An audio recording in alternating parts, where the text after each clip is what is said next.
afternoon, ladies and gentlemen. You're watching Q News, bringing you the latest regional and international developments. Here are the top stories making headlines this hour.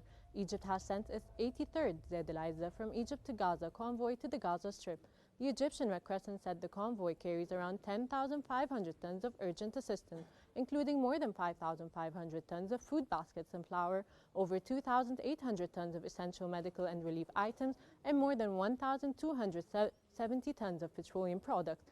For more than 760 consecutive days, Egypt has not stopped the flow of aid, serving as Gaza's main lifeline.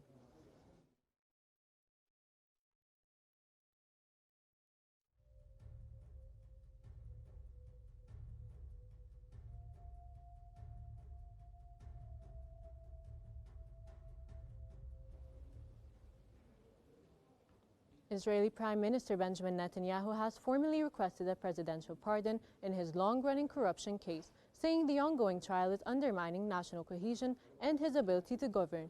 Netanyahu said the decision was driven by Israel's security and political reality, despite his belief he would ultimately be fully acquitted. He argued that ending the proceedings would help ease internal tensions and enable broader national unity. Netanyahu's lawyer submitted the request earlier, asserting the Prime Minister still maintains complete confidence in his innocence.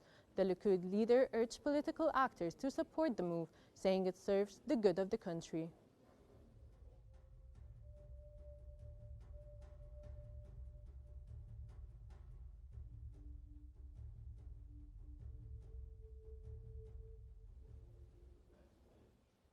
Israel's opposition leader Yair Lapid has called on President Isaac Herzog not to pardon Prime Minister Benjamin Netanyahu unless he admits guilt, shows remorse, and retires from politics. Lapid's statement came after Netanyahu requested a pardon in his ongoing corruption trial, claiming legal proceedings hinder his ability to govern.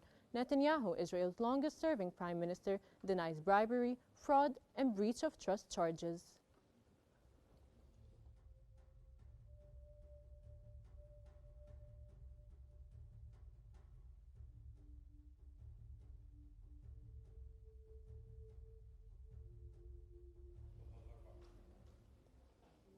Israeli occupation forces have continued to close the entrances to the towns of Deir Balut, Rafat, Al-Zawiya, and Masha in Salfit province since Friday night.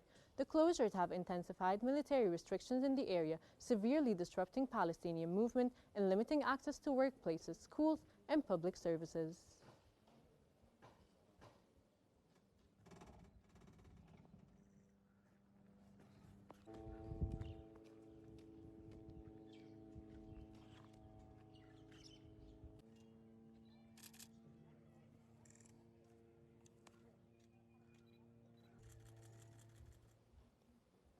Israeli military officials have expressed growing fears that personnel from the UN interim force in Lebanon, UNIFIL, could leak sensitive intelligence to Hezbollah amid rising tensions on the northern front.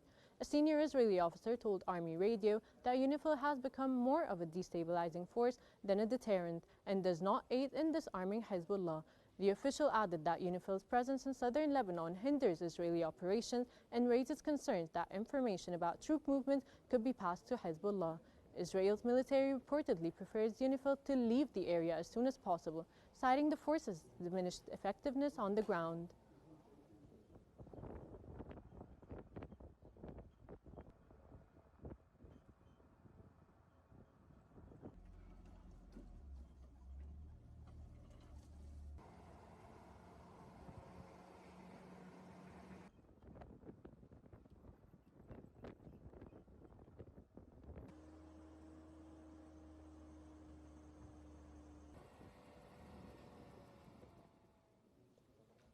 Pope Leo XIV has landed in Lebanon, bringing a message of hope. His visit aims to strengthen Lebanon's Christian community and comes as a fulfillment of Pope Francis's long-held wish to visit the country.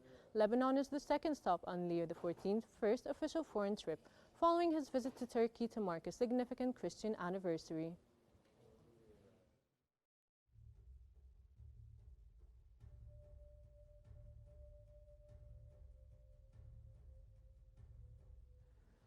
The Kremlin has announced that it has received the key parameters of the plan agreed with Ukraine in Geneva, with discussions scheduled for next week. A statement said that differences over international recognition of Ukraine's settlement discussions will be addressed during negotiations. The Kremlin also noted rising political uncertainty in Ukraine following a corruption scandal and the resignation of the head of President Volodymyr Zelensky's office, citing concerns over Zelensky's legitimacy and reluctance to hold elections or fully adhere to the constitution.